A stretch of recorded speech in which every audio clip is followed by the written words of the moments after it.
Continuando con nuestro seguimiento a las reacciones que suscitó el filme Octubre de Sergei Eisenstein y Grigory Alexandrov, hoy nos dedicaremos brevemente a un artículo publicado en la revista Noivy Lev o Nueva Lev, o sea, Frente de Izquierda de las Artes, en su nueva etapa entre 1927 y 1929, que circuló en abril de 1928 en la Unión Soviética. Se trata del texto El Ring de la revista Lev, con el choque entre puntos de vista de Osip Brik, Víctor Pertsov y Víctor Shklovsky. Esto es Cines de Arte y de Autores. Comencemos.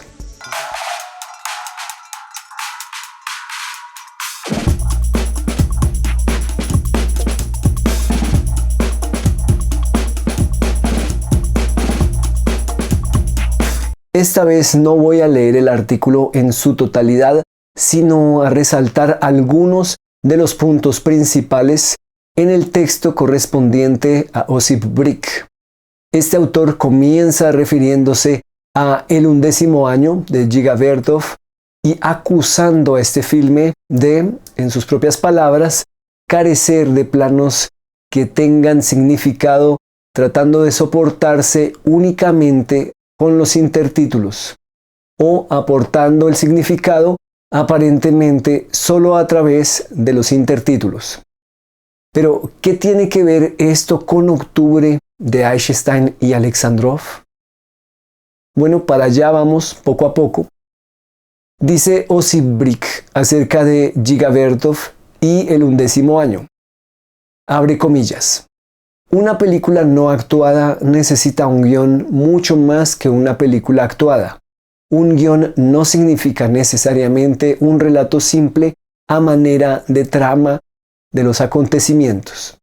Un guión es la justificación del material crudo o raw material que se filma, y el material no actuado requiere dicha justificación en un grado incluso mayor que el material actuado. Pensar que los planos de newsreels o noticieros pegados sin ninguna conexión temática interna pueden hacer una película es peor que frívolo. Vertov intenta sustituir el guión por intertítulos. Intenta dar sentido a los planos a través de las palabras, pero esta tendencia no produce nada semejante. El significado no se puede aplicar a la película rodada externamente. Hace parte ya del propio plano. Si el plano no contiene ningún significado, ningún título verbal puede producirlo, y viceversa. Si hay un significado específico en el plano, ningún título verbal puede cambiar ese significado. Cierra comillas.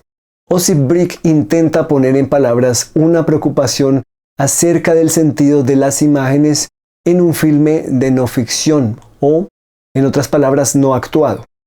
Aparentemente podríamos inferir su preocupación no es por la ausencia de una trama o plot, o sea, un conflicto que tenga que ser resuelto, como ocurre en la ficción, de lo que podría denominarse como el entre comillas guión clásico, sino por una especie de hilación o conexión de los planos de manera significativa en un filme no actuado.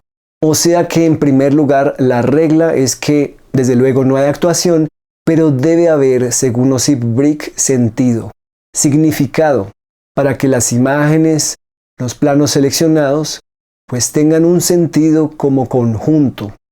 Entonces Osip Brik se está preguntando por el montaje cinematográfico en el cine de no ficción. Y agrega una frase que en un principio sonaría entre comillas apropiada. Repitámosla. Dice, el significado no se puede aplicar a la película rodada externamente. Hace parte ya del propio plano. Si el plano no contiene ningún significado, ningún título verbal puede producirlo y viceversa. Si hay un significado específico, en el plano, ningún título verbal puede cambiar ese significado. Y yo pregunto, ¿puede aplicar esta especie de razonamiento a todos los planos? ¿Estarían ustedes de acuerdo en que un plano ya trae de por sí un solo significado, irrefutable e irremovible, inmutable, imposible de recontextualizar o de subvertir? Pero ¿a dónde quiere llegar Osip Brick? Bueno, lo interesante es que contrasta el caso del 11º año de Giga Vertov con la caída de la dinastía Romanov de Sfirchuk, del cual va a decir que sí hay mayor planeación y que, en palabras del propio Brick, produce una impresión mucho más coherente porque su temática y plan de montaje han sido cuidadosamente diseñados. Podríamos decir entonces que de entrada el título de cada filme hace también un guiño de la propuesta temática. El primero, el 11º año, se refiere a un conjunto amplio de acontecimientos y avances que tuvieron ya lugar y que aún se encuentran en proceso en los primeros 11 años de la Revolución, contando desde 1917 hasta supuestamente 1928. El segundo filme, titulado La caída de la dinastía Romanov, es bastante puntual en sí. No da lugar a pensar en acontecimientos que no estén relacionados con el antes, durante y después del gobierno zarista de los Romanov, especialmente pues Nicolás II. Sabemos que ambos, tanto Giga Vertov como Sfirchuk, pueden partir de material crudo, o sea, el puro registro fílmico, los roches, pero de ahí cada cual decide qué hacer con ese material y cómo lo corta, si es que lo corta. En el caso de Vertov, se ven diferentes tipos de manejo del material, desde sus primeros newsreels, en donde casi no hay cortes sobre el material y mantiene pues las duraciones originales, hasta una serie de trabajos posteriores donde corta más, sobrepone imágenes y usa capas de imágenes y transparencias, incluso haciendo movimiento inverso, stop motion, entre otras, digamos, subversiones del material crudo. Hasta ahí Brick deja planteada una inquietud interesante y muy válida: la diferencia estructural entre dos filmes de no ficción. Por ende, nos quedaría la tarea de seguir estableciendo diferencias de forma y fondo entre estos dos correspondientes filmes de, por un lado, Giga Vertov y por otro lado, Sfirchuk. Luego Osip Brick comienza a hablar de Octubre de Eisenstein y Alexandrov. Sin embargo, Brick va a continuar su texto partiendo de un prejuicio, o llamémosle favoritismo, hacia el método de Sfirchuk y su propuesta de trabajo, por decisión propia, limitada únicamente al uso de material fílmico de archivo para la caída de la dinastía Romanov.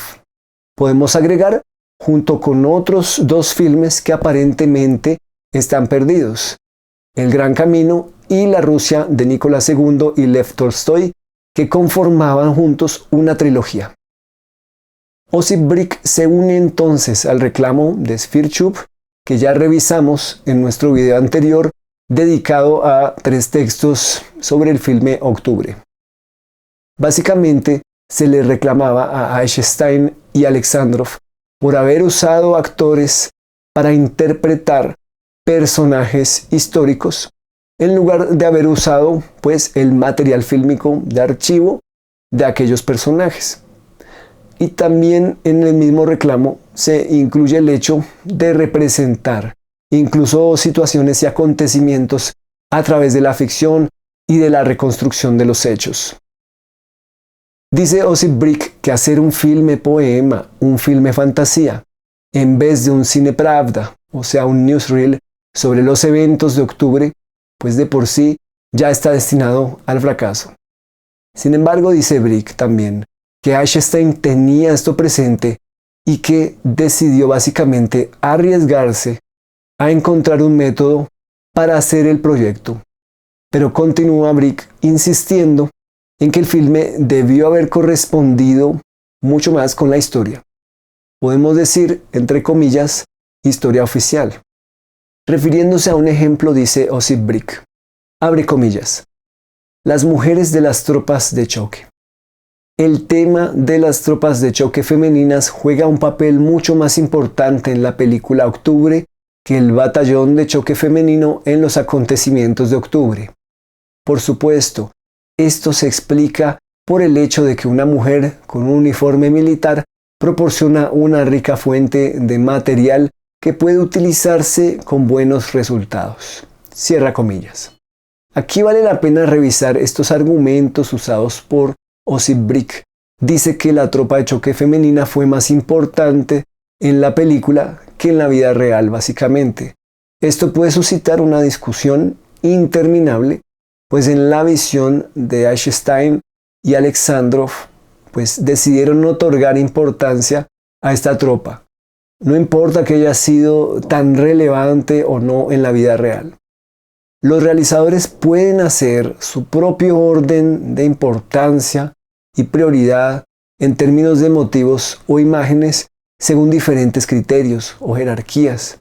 Por ejemplo, el mismo Osip Brick supone que el hecho de que una mujer con uniforme militar, en sus palabras, proporciona una rica fuente de material que puede utilizarse con buenos resultados.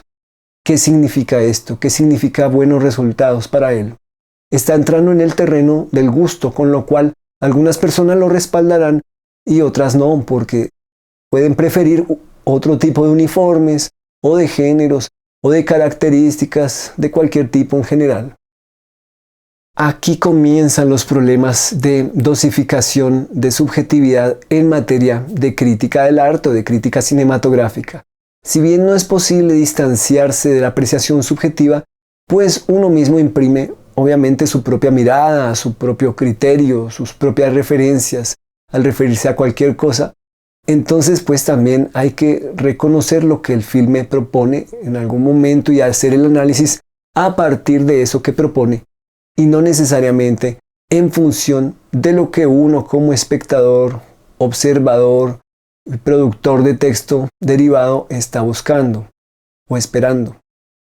Así estemos o no de acuerdo con los planteamientos de la película o con su propuesta en términos de representación, pues sí hay que señalar que este texto de Brick está buscando o más bien forzando a que exista una correspondencia entre el filme y los supuestos eventos de octubre de 1917. Pero ya antes había mencionado que Eisenstein se había propuesto hacer un poema fílmico, una fantasía, y no un cine pravda. Entonces, desde mi parecer, la forma consecuente de abordar la película sería a partir de sus propias reglas, o sea, desde lo que es y no desde lo que debió haber sido. ¿Por qué? Porque en esa categoría de lo que pudo haber sido, entre comillas, pues caben infinitas opciones no medibles, no cuantificables, ante las cuales pues el filme siempre estará en desventaja.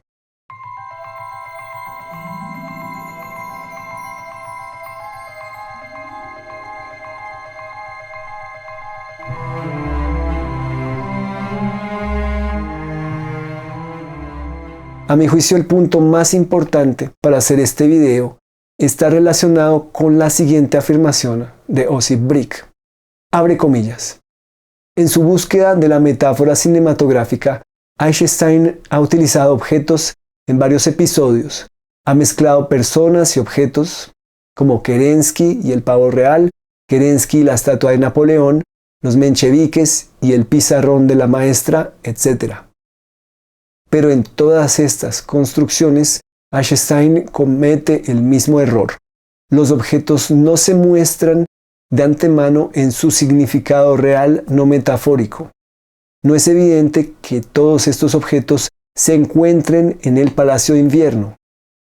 No está claro que en el Smolny se haya dejado la pizarra de la madre de la escuela, la maestra de la escuela del instituto anterior. Así en su significado metafórico aparecen inesperadamente y nadie sabe de dónde vienen. Mientras que en una metáfora verbal podemos decir, abre comillas, es tan tímido como una liebre, cierra comillas, porque en este contexto particular una liebre no es una liebre real, sino solo una suma de signos.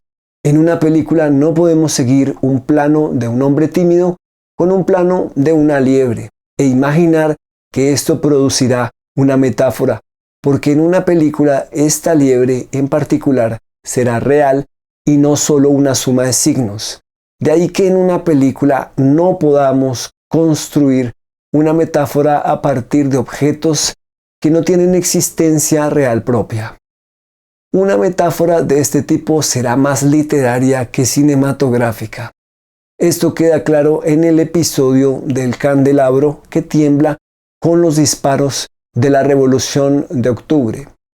Como nunca antes habíamos visto este candelabro y no sabíamos cuál era su función antes de la Revolución de Octubre, pues no hay manera de que su temblor pueda perturbarnos. El plano entero plantea la pregunta irrelevante: ¿pueden las consecuencias de la Revolución de Octubre realmente sintetizarse en un candelabro o lámpara colgante? Cierra comillas. ¿Consideran ustedes que para lograr la efectividad de la metáfora o asociación se tenga que mostrar aquel objeto o entidad con la que se quiere asociar previamente para confirmar que hace parte de aquel espacio o universo? ¿Tenía Einstein que haber mostrado el pavo como parte de la decoración del palacio desde que Kerensky estaba entrando o antes de que Kerensky apareciera?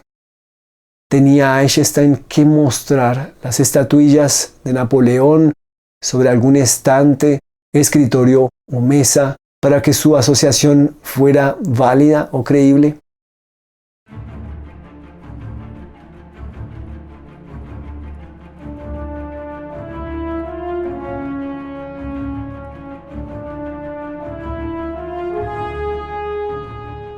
¿Está realmente pensada la inclusión del candelabro en octubre como una metáfora o más bien es una asociación de otro tipo o de otra naturaleza?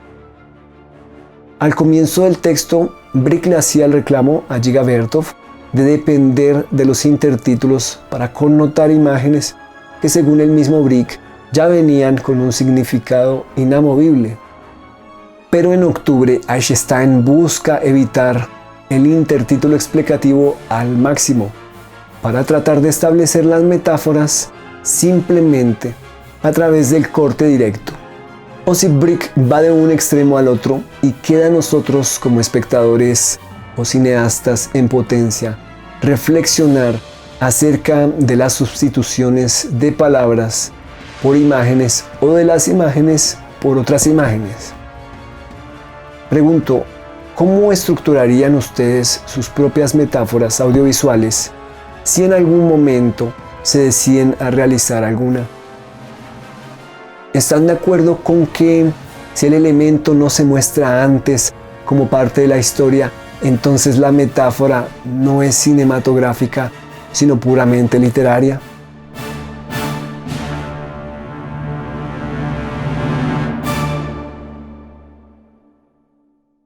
Les recomiendo mucho continuar con la lectura de este artículo. A mi juicio, estos fueron puntos claves para compartir el día de hoy y que debemos seguir considerando a futuro. Gracias por acompañarme hasta el final del video. Por favor, compártalo como siempre en sus redes sociales.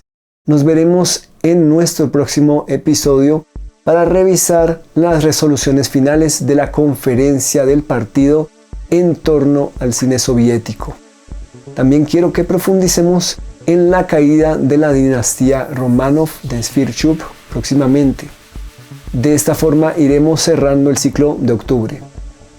Les deseo un excelente día.